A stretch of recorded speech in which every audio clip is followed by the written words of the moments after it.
goodness. I'm so excited that you are here this week. You are in for a treat. Megan Anthony is back as a guest, and Megan is going to be breaking down campaigns for beginners. You guys, this is like a little master class, although she'll say she's not a master. But we're really going to talk about what is a campaign when it relates to social media. What does that mean? Where do you start when you identify a topic that you want to use as a campaign? You guys, Megan's sharing her framework that she uses to really break down how she plans out her campaign. And it does follow the RPIE process. RPIE stands for research, planning, implementation, and evaluation. And you're going to learn about two specific campaigns, both introducing new staff members and a recruitment effort for substitute teachers. So if either of those are something on your horizon or something else, you are really going to enjoy this. You're going to want to check out the show notes because she's got some examples of the campaign. She's got even questions that she asked new staff members. She's got her list of 21 questions. And again, she's got that framework. So I'm so excited for you to learn from Megan. Megan is someone I learn from all the time. And why? Because she is in our membership community. You guys, we have a membership community of hundreds of schools across the country that come together in a Facebook group that share successes and issues, and we do trainings each week. If you want to be part of that professional development community, you can join today. One low price for your school district. It is great professional development that meets you where you're at. You are going to feel like you are among friends. You can check out more and join at socialschoolforedu.com. Now let's get to today's K-12 PR tip.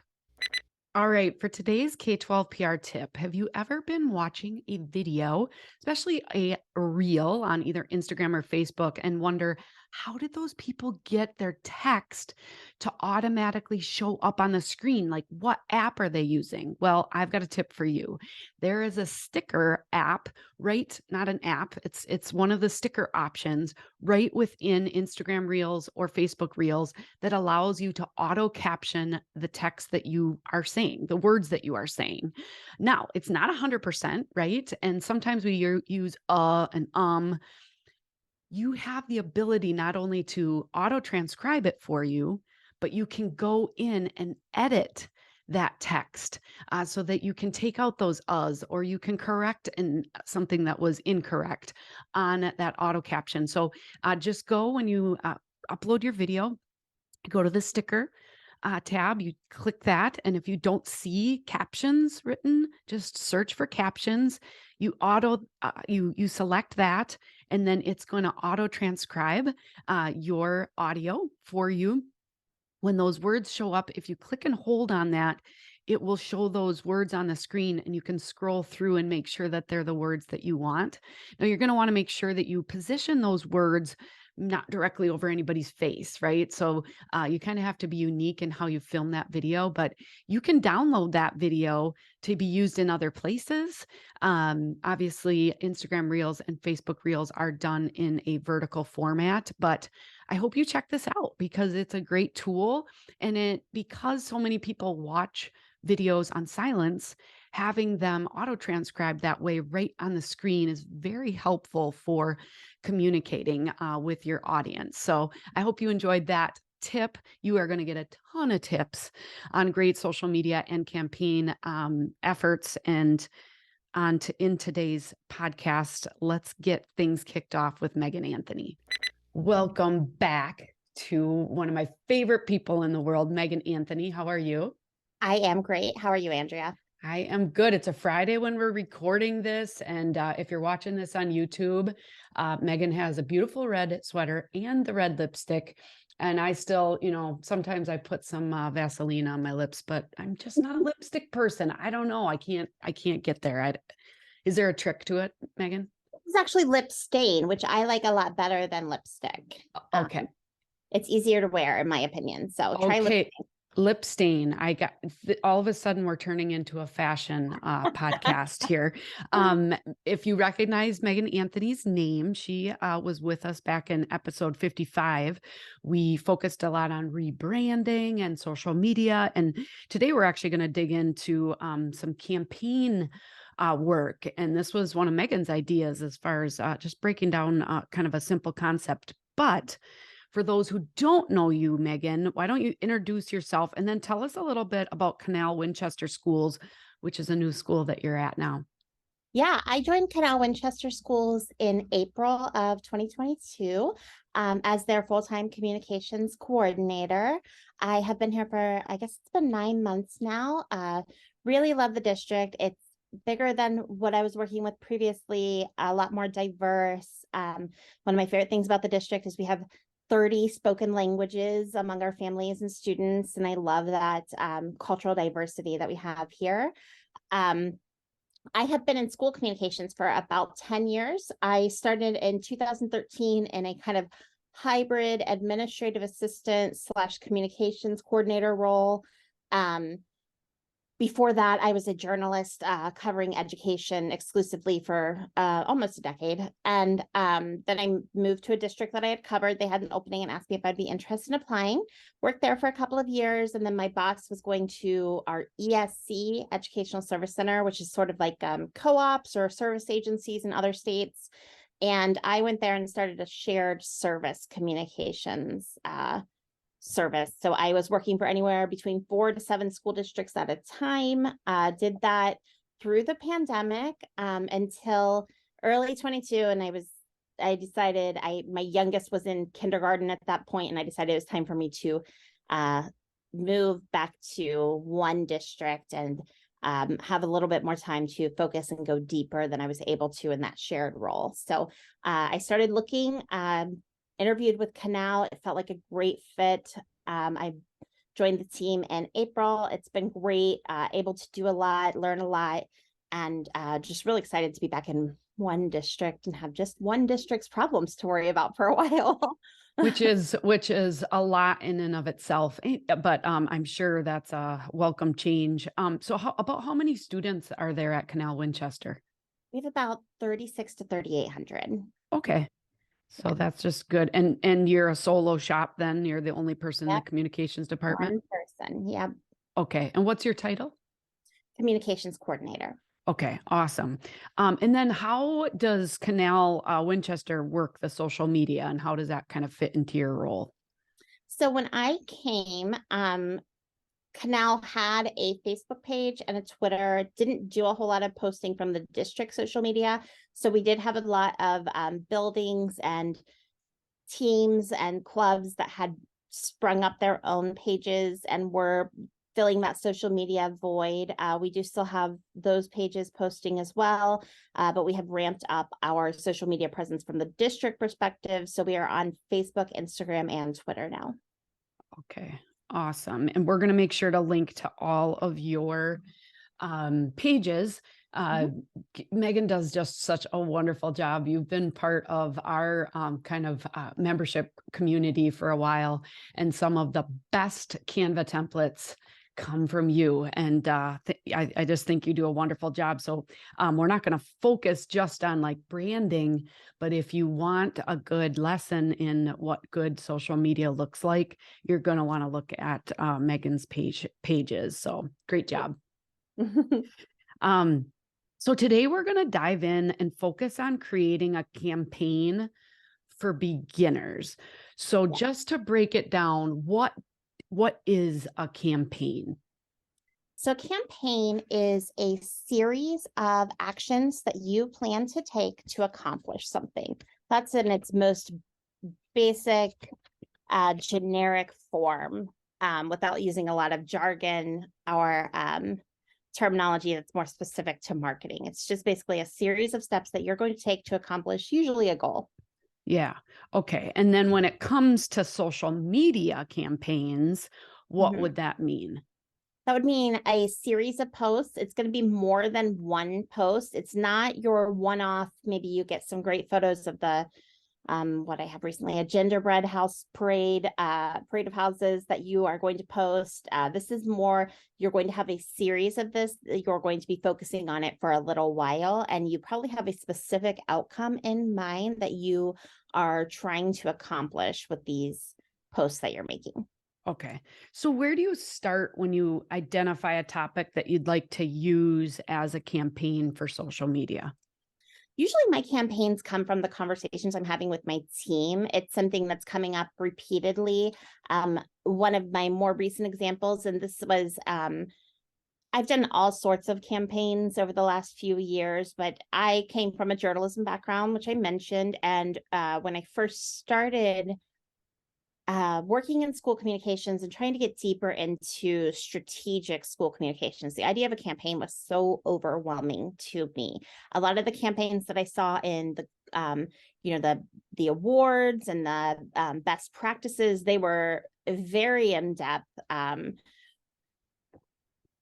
seemed like a lot to take on. And then one day I happened to stumble across a very simple template, and that was kind of when I started with, I call it like my play school Melissa and Doug, like my first campaign idea. So not like, a 40-page campaign. This is a 1 to 2 page template, your very first time out, especially if you don't come from that marketing background and you don't have the formal education in how to do a campaign. I think that the entire idea can be really overwhelming. Right now, I'm in the Inspira Academy with Dr. Keenan Brown, who's amazing, learning about those full-fledged, all-out campaigns, audience profiles and creative briefs and all of that stuff. But that's way too much for a beginner, I think. So you kind of have to be ready to start with just something a little more simple. Okay.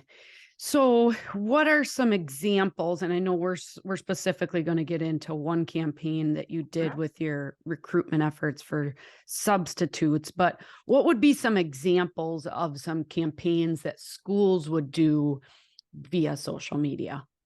Yeah. So some of the very first one that I did where I actually kind of used the template and followed it was introducing new administrators. That was, I had a district that I think almost half of our administrators were going to be new for the coming school year. So I wanted to plan out how we were going to introduce all of those people to the community and get them transitioned in smoothly so they could start the year in a good place. I've done opening a new building. I've done a community survey and strategic goal setting that I'm in the middle of right now. And I have also done a substitute recruitment campaign recently that was a little on the simpler side. I did do research and planning, which is part of a campaign, but I didn't go super in depth, mostly because there wasn't a whole lot of research out there about why people went to substitute. Okay. Okay. Yeah. And you referred to some things you're doing with NSPRO, which they have a lot of great, that's the National School Public Relations Association. They have a lot of great professional development opportunities. And then as far as you don't have your APR yet. I do not. I'm looking at it. It again is one of those things that has felt very overwhelming to me. Yeah. But I think I'm almost there. So. Okay. Well, it sounds like it if you're taking this other course, but just one of the big things they talk about is RPIE. So it's research, planning, implementation, and evaluation. And Right. so that can be drawn into something like this. So before we get to the substitute recruitment effort, I want to break down just a little bit on the introducing new admins, because that sounds like something that I can wrap my head around in regards to, okay, I've got a bunch of new administrators. What are some of the first steps then, and how do you kind of plan that out? Because you've got to figure out how you're going to tell your story, or, so share that with me. So the first thing that I did was I did a situation analysis, a very basic one, where I just kind of wrote down for myself what the situation was, why I was writing this plan. So I wrote about how many new administrators we had. We were also opening a brand new building that year. So there was going to be a lot of change all at once. And I really wanted to make sure that those new administrators were just in a really good place to start doing important work quickly and that we could give them the best possible start. So I wrote about our community, a little bit about what our community is like. I wrote about the situation with the building opening and how we ended up in a position where I think we had a new principal, 2 new principals, a new AD, and we had a couple of existing people who had moved into new roles, and a new technology director. So that was about half the team there. So it was a pretty big number of switches. And I started with that situation analysis, just kind of looking at our community and what it was like and what the scenario was that I was looking at. And that was kind of my research piece. Yeah. I also thought about who my audiences were, who were the people who needed to know about the new administrators, and why they needed to know about the new administrators. So my staff was a big one because they needed a chance to be introduced to their new leadership. And then also our families and our students. Okay. I love this. Because sometimes we just start writing things and we're like, I know I need to get this out, but you're really thinking about what the situation is, who's my audience. And I love, again, that you said staff is somebody that you can reach with social media, students, families. Okay, what next? So then so that was my who and my what. So then I started thinking about key messages. Okay. What were the key takeaways that I needed anyone who was coming across our communications about our new administrators? What did I need them to take away from it? Okay. And for that one, it was primarily that they were really excited to be part of Greenon, that they had experience they would be drawing on in their new roles, and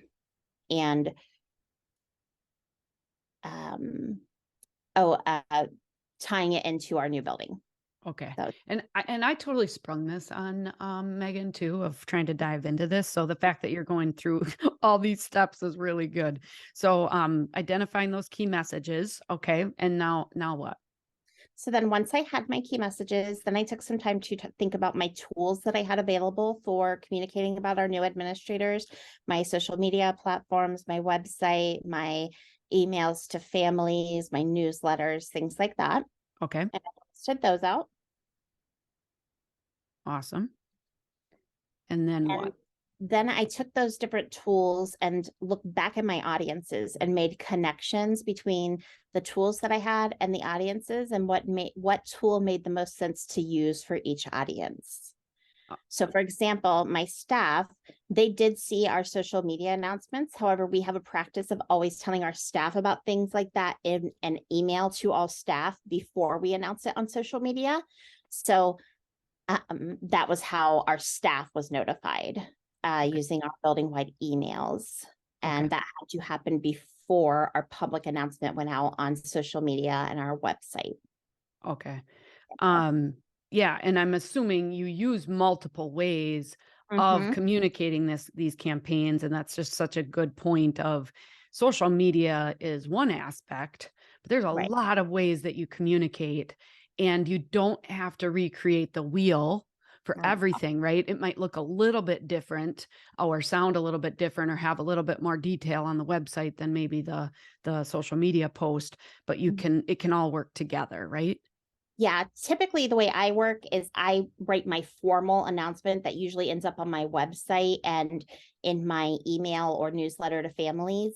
And then I use pieces of that. I make it a little bit more casual and friendly for my social media. I make it a little bit more formal for my press release that's going out to the local news outlets. But that's kind of where I start with the language that I'm using and making sure that I'm tying all those key messages in. Okay. To what I'm And doing. yeah. And then I'm assuming, did you just use written with images, or was there a thought of doing like video interviews or anything like that with this campaign? So one of the things about this campaign is that it happened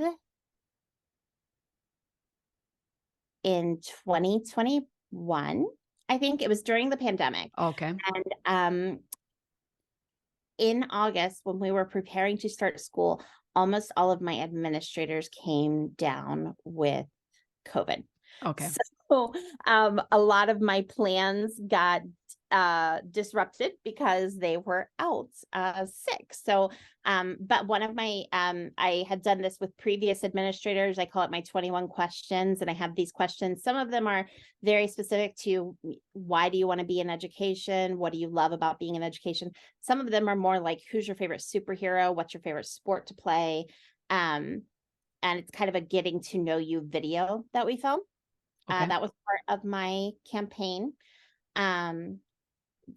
Having their principal welcome back messages on our website and sent to families at a certain date, that was part of the campaign. An in-person meet and greet opportunity for staff and one for families, that was part of the campaign. So after I had done all that work of identifying my tools, my audiences, my key messages, that's when I went and started putting those things together in a timeline of the steps that I was going to take, the actual action steps that I would be taking to implement all of this work. Okay. And then the very end of it was identifying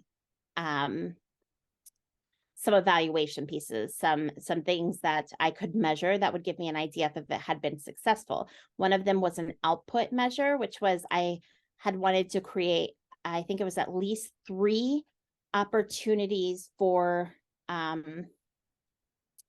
parent to get information about their new administrator. So Okay. there are at least 3 different ways they could have learned more about the new administrator coming into the district. Okay. The number of staff that I had show up to the staff meet and greet, that was one for one of my evaluation pieces. I set a goal for having, I think, 50 staff members attend that. It was during the summer, it was during their break. So it was a little bit lower because of that, because, you know, a lot of people weren't around or weren't really engaging with schoolwork at that time. Right. But setting some pieces so that I could measure the effectiveness of the communication steps I was taking. Okay, awesome. Okay, I got one question for you. Would you be willing to share your 21 question list? Is it a Absolutely. standard list? Okay, Yeah. everybody, we're going to link that because everybody's always like, what are some good questions to ask? And you don't have to ask all 21 if you don't want to, but that'd be really great. So we'll include that in the show notes for you. I love this because when I think about a social media campaign, all of a sudden I'm just thinking, okay, are we going to do a video? Are we going to do an image? And then when are we going to share it? And there's so much background, but you've really broken it down into some pretty simple steps. I mean, what's the situation? Who's my audience and why do they need to know? Getting some of those key messages. What tools do I have?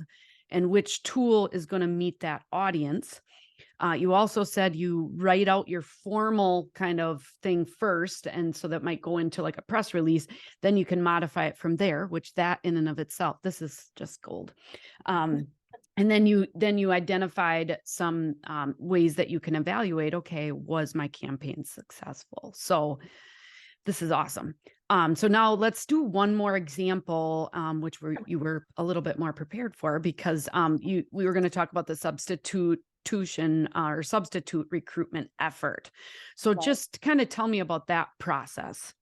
Yeah. So again, this is one that came from conversations I was having repeatedly in all of our admin meetings. We were talking about not having enough substitutes, needing to get more substitutes. That's a conversation I see pretty regularly in the school communication groups I'm part of. Our local newspapers are interested in it and writing about it. It's just a big topic across education everywhere. And it was really coming up all the time in my conversations with my HR team, my principals, my superintendent. And so I thought, okay, we need to spend some time really thinking about this issue and come up with a plan. So the first thing that I did was I started with some research. In Ohio, a lot of times in our district is like this, your ESC, they actually kind of hire substitutes and then you get your substitutes through them. So I contacted the people at my ESC who work with substitutes and asked if they have done any surveying recently about substitutes to find out kind of why they substitute, what makes them not want to go to certain districts. They had not done anything formal, but they gave me some information. One of their big takeaways is that people like to be in a district that they live near, that proximity is big. And I had some conversations with some of our frequent subs here, just informal, like, why do you sub? What do you like about it? I tried to do some research, but I found a lot of formal research on the efficacy of substitutes, how they compare to a licensed certified classroom teacher, but I did not find a whole lot on why people want to be substitutes. Okay. So I took that research and I came up with my messages, my theme from there. I had found that because of that proximity being really important, and because most of the time our substitutes, they weren't really substituting for economic reasons. It was more because they had the time and they liked to give back. Maybe their kids were in school and they wanted something to do that during the day while their kids were in school, but that still let them be around when they weren't in school. They might be retired and they still come back to help out their old colleagues, things like that. And so I devised a campaign. It was, our theme was Save the Day, Become a Substitute. And I worked with my early elementary teachers, my kindergarten and first grade teachers, and we identified a couple of very hammy, playful kids. And we went out and took some photos of them pretending to do jobs that are in our schools. Like I have a picture of a little girl pretending to drive the bus, and she pretends to answer the phone like a secretary. I have two boys who are pretending to be custodians. They pretended to be teachers, different things like that. And I used those images to create my graphics. And then I planned out when I would post them, what language I was going to use that I thought would appeal to the demographics of people who tend to be willing to be substitutes. During my research phase, one of the things I had identified, and it was a little bit more of a theory, but we had our substitutes go through the full, like filling out our full application, which is kind of overwhelming and is more specific to being a teacher than anything else. So we actually just made a very simple, I think it's 6 or 7 questions Google form. And then that information automatically goes to my HR team, and they reach out and do a screening call with the person to find out what positions they're interested in and qualifying for, and then get them in the funnel to go down the process to become substitutes. So simplifying that process was a big part of it. And from there, I created a series of social media posts, and we put it on our website. We also had it in some of our newsletters to parents, and we did an ad, which was primarily focused on that proximity. We did a geographic location ad. And was that ad through social media or through the social media? We did Facebook. Okay, awesome. I love it. I love that you included kids. And so was this at one of your former schools? No, this is at Canal, Winchester. Actually, we just did this in, it launched in November and wrapped up in December, right before break. And through that, we had 53 interested substitute candidates that we identified. Oh my gosh. What was your goal? My goal was 25. So you doubled what you thought you were going to get. That's awesome. Okay. So we're going to get some links to a couple of those posts so that people can see this, because I think everybody is struggling with substitutes. I mean, people are struggling also with just, teaching and support positions as well, which this could be adapted to. How often were you posting? Was it about once a week or once every other week? Or can you tell me how you did that? It was about once a week on social media with dribbles in between there on, for example, our newsletter. So Okay. maybe I would post on social media on Monday, and then our newsletter would drop on Thursday. And what I did was I kept an eye on that substitute form we had people filling out. And when I saw the clicks onto that link trail off, then I would start something new. Okay. So that's a really great idea. And Google form, I mean, everybody has that, but if whatever method you have, I really applaud you too for looking at the process of what do they have to go through, because some people are giving up before they even get anywhere or talk to anyone because it's just so cumbersome, right? Right. Absolutely. And a lot of the positions that we were having trouble filling, they aren't positions that are conducive to or that attract a lot of people who are very interested in technology. For example, a lot of our substitute bus drivers are retired. And um, I have found that that age group, as especially when it comes to our bus drivers, they don't check their email as often. They are not as technologically savvy, so they did not want to go through this whole process of filling out a multi-page application. The application asks for your social security number. I know that a lot of people are very, don't really want to submit that before they're sure there's something that's something that they're going to pursue. So just having that very quick way for us to capture their information and be connected with them and follow up, that was key to our success. Yeah. Oh, that's awesome. Congratulations. Both of these examples are great. Obviously, you got into the creativity and you can see how beautiful the images and themselves looked. Um, what, looking back, was there anything you would have done differently on this campaign for the substitute teachers? I know that I wish I had done a focus group with Okay. substitutes.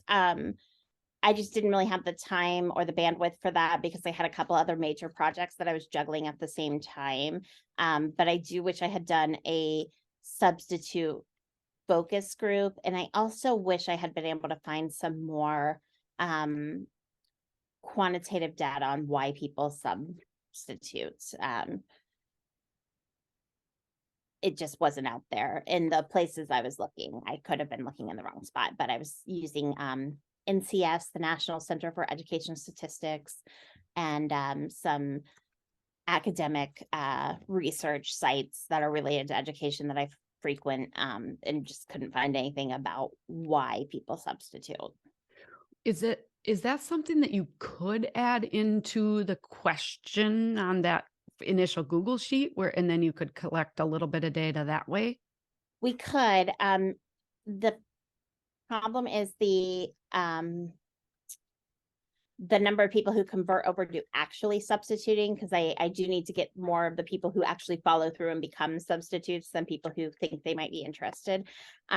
I think because this is a group that there are some, I have noticed that there's a lot of parents of young children who stay at home and it works for their schedule with their kids. I've noticed that there's a lot of older people who are retired from their first career, but they want to still be active and they want to be involved with schools. And then some college students or more recent graduates who have decided to substitute in their spare time while they're taking classes, maybe. Okay. Those are kind of the three groups that I identified. And I'm very interested in diving more into what makes them actually take the steps to become a substitute, and also what makes them want to be at a certain school or not want to be at a certain school. Yeah. Doing some more research on that. Okay. Awesome. I love it. Thank you so much. I think you did a great job. And if you want to generate a campaign like this at your school, consider this some of your research of what and Megan just shared with you in regards to kind of who you're talking to and how you would talk to them, using especially like those young moms, maybe, and dads that might be staying home, using Instagram and Instagram stories and maybe Instagram reels and all of that. So this has been so helpful, Megan. As we wrap up, what would you say is your best social media tip? And maybe it's kind of related to what we talked about today, and maybe it's not, but My best social media tip is don't be afraid to flop. Occasionally, you might think you have a great idea and it just doesn't pan out, and that's okay. I think that in our roles, social media should be one of the most fun things that we do, and one of the places that we really feel we have the space to be creative. And sometimes creativity works out really well, and sometimes it doesn't. I think you just need to make sure that if it flops, you take the time to think about what could I have done differently? Why do I think it flopped? And try to learn something from it to get better. But not everything is going to be successful, and that is okay. yeah, Yeah, great advice. Well, what's the best way to stay connected to you? Because now everybody wants to know Megan. So what's the best way? On Twitter, I am at Megan Anthony PR. That's probably the best place to stay connected to me, or look up Canal Winchester. I'm on the staff directory and shoot me an email. Awesome. And if you want to hang out with her a little more, you can join our membership community too, because people like Megan are sharing great ideas and strategies all the time. We're learning from one another.